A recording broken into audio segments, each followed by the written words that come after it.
about twice as much as China, not 10 times as much like is reported. And we have responsibility for the whole world. They're only focused on one little area of the world, the South China Sea and East China Sea, that's it. And they're building a military at a rapid rate.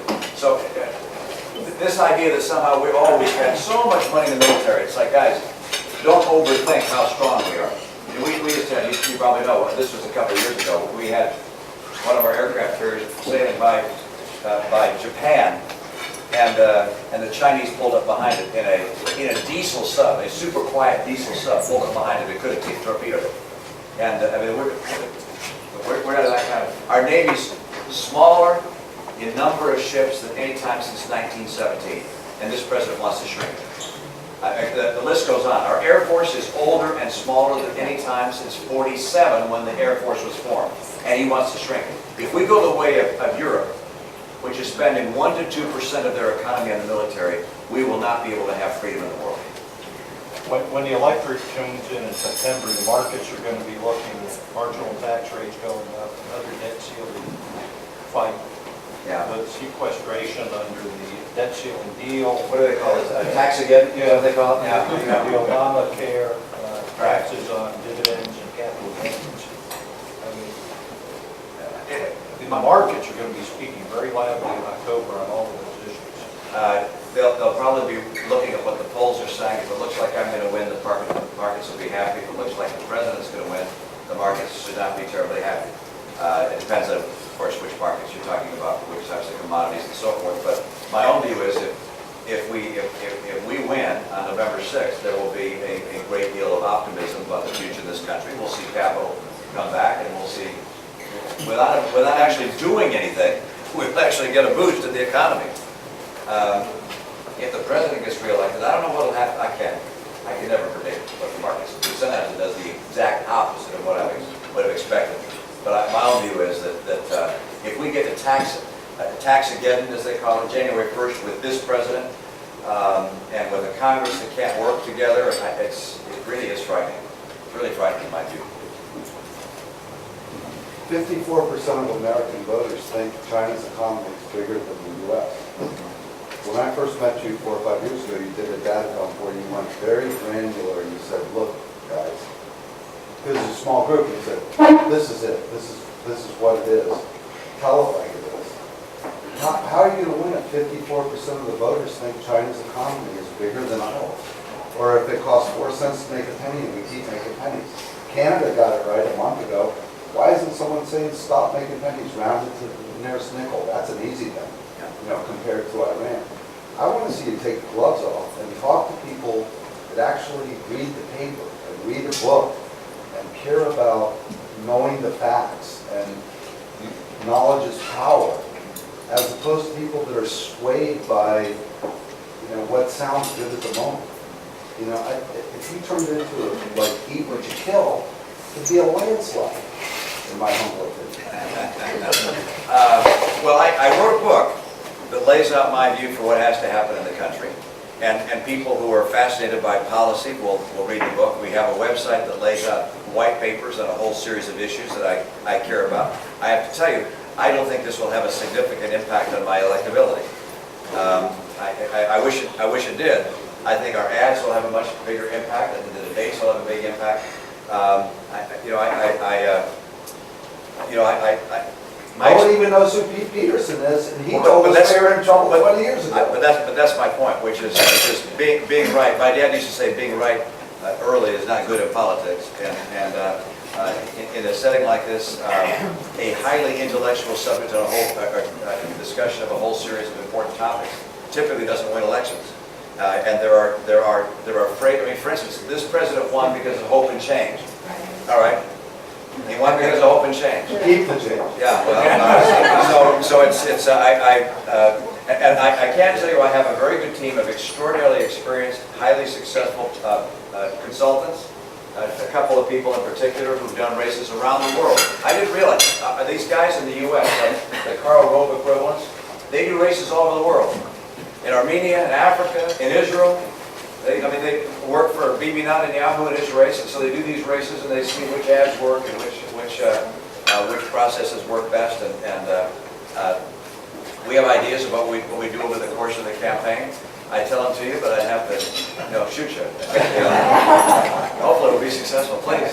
think one of the aspects of the change that worked well for Obama 4 years ago was he promised to bring us more honest, transparent governance in Washington. Yeah. I've been around politics. This campaign I worked in with Barry Goldwater in 1964, so maybe I'm the oldest Republican here, 33 years old. But from what I've seen, particularly in the last 7 months, because of my own personal involvement in the issue, is the government in Washington right now just is permeated by cronyism, outright corruption. Yeah, yeah. Our regulatory agencies that are supposed to protect the public are protecting the people that they're supposed to be regulating.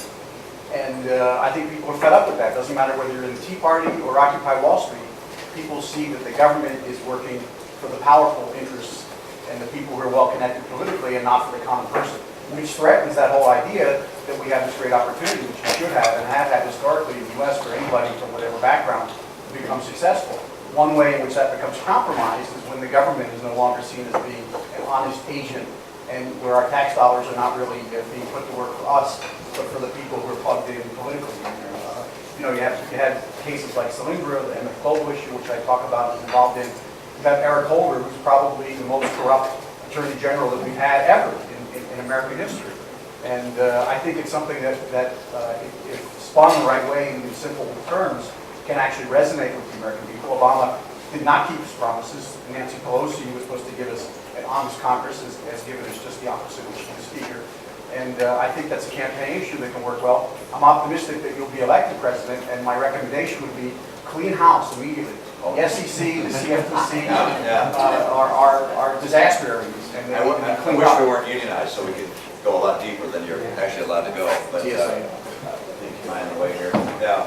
I can say this, which, and I'm sure you'll agree with this as well, which is we speak with voters across the country about their perceptions. Those people I told you, the 5 to 6 or 7% that we have to bring on our side, they all voted for Barack Obama 4 years ago. So, and by the way, when you say to them, do you think Barack Obama is a failure? They overwhelmingly say no. They like him. But when you say, are you disappointed that his policies haven't worked, they say yes.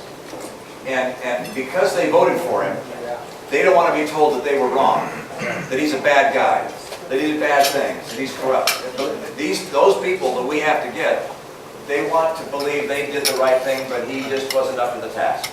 They love the phrase that he's over his head. But but you see, you and I, we spend our day with Republicans. We spend our days with people who agree with us.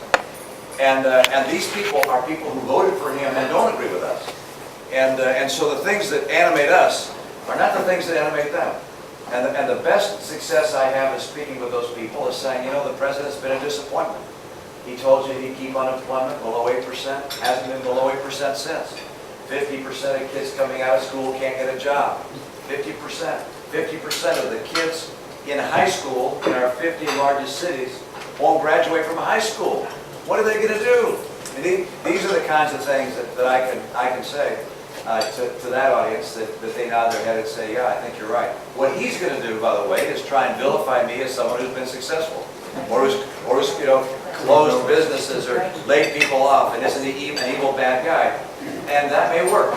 I actually think that right now people are saying, I want someone who can make things better. That's going to motivate me. Who can get jobs for my kids and get rising incomes? And I hope to be able to be the one that wins that battle. Yeah, please.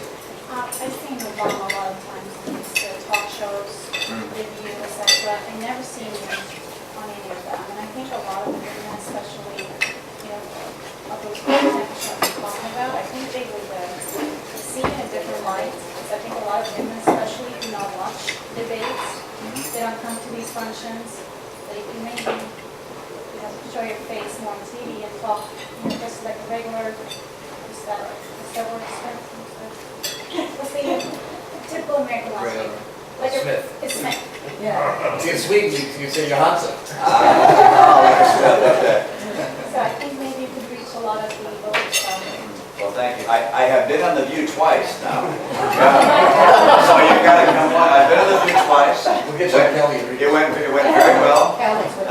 Regis is gone. Kelly and Michael's ready. I've done the evening shows. I've been on Letterman. I've a couple of times. I've been on Leno more than a couple of times, and now Letterman hates me because I've been on Leno more than him. And they're very jealous of one another, as you know. And I was asked to go on Saturday Night Live. I did not do that, in part because you want to show that you're fun and you're a good person, but you don't want to. You also want to be presidential. And Saturday Night Live has the potential of looking slapstick and not presidential. But the view is fine. Although the view is high risk because of the 5 women on it, only 1 is conservative and 4 are sharp-tongued and not conservative. Whoopi Goldberg in particular. Although last time I was on the show, she said to me, "You know what? I think I could vote for you." And I said, I must have done something really wrong. I'm going to sit down and enjoy. Oh, Darlene, you get the last word. I was just going to say, I think a media strategy would be sending Ann on the view and having her sit there. Yeah. Because she, I think, is your best surrogate, your best advocate. She connects so well. I mean, people talk so much about this connected, and somebody said over there, people think of you as a rich guy. And Right. those of us who know you know that that's, You know, I'm poor as a church mouse. Yeah. Right now. Yeah. well, we know that you value dollar and hard work. But Ann really connects with people, and she can tell the story about her father. And she's the perfect person to go sit with Matt Lauer and go on Good Morning America and go on the View and hold her own with all of these people and really get you, I think, the women connecting to you more by seeing her out there. And I think she's a great. I think you're right, Darryl. I think you're absolutely right. We use Ann sparingly right now so that people don't get tired of her or start attacking. I get tired of it. Who gets tired of it? No, come on. But you will see more of her in the September-October timeframe. And you know, we had what is her name, Hillary Rosen, who attacked her, and that made Ann much more visible to the American people, which I think was very helpful. Gave her a platform she wouldn't have had otherwise. And I agree with her. I think she will be extraordinarily helpful. Just her, you were a friend of her on Facebook or whatever happened after Hillary Rosen. I mean, that shows you the value of social networking and just how important media can be in this election cycle. And I just think that she is amazing. And I know she wants you to. She's out there. She's in Texas tonight. She was in Louisiana last night. She's raising money in those places. She was at Ben Crenshaw's house for dinner tonight. Isn't that something? So there are some benefits. But one of the benefits I get is eating the world's best dessert, which I will. Thank you. You're very much.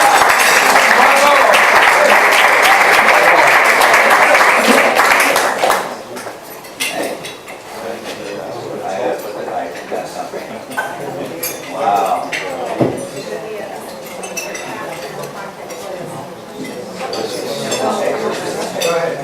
Go ahead.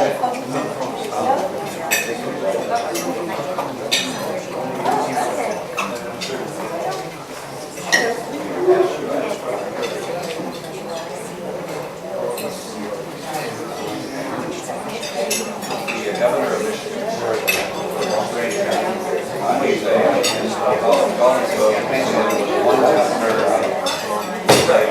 an IT guy, has no personal background, doesn't never bring a tie, like you. And he's a man of someone I can't tell you about kids and that's always helping kids. Good school.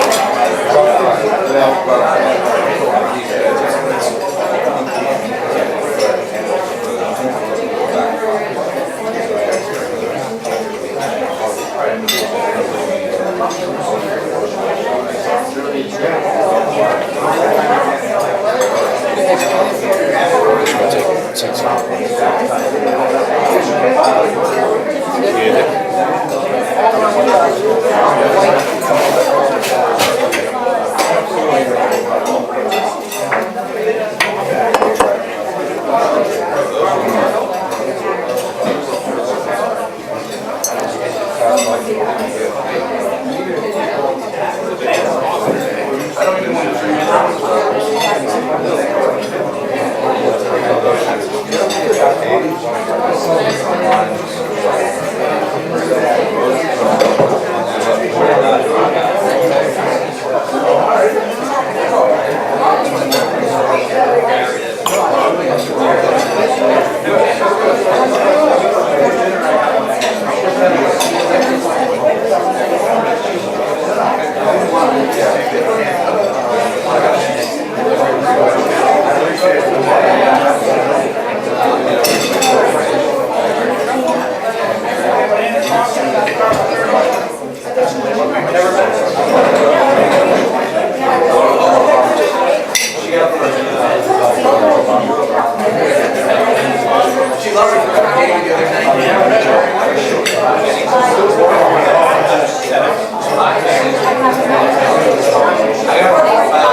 in his ear like, we got a long ride, you gotta get out.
I know, I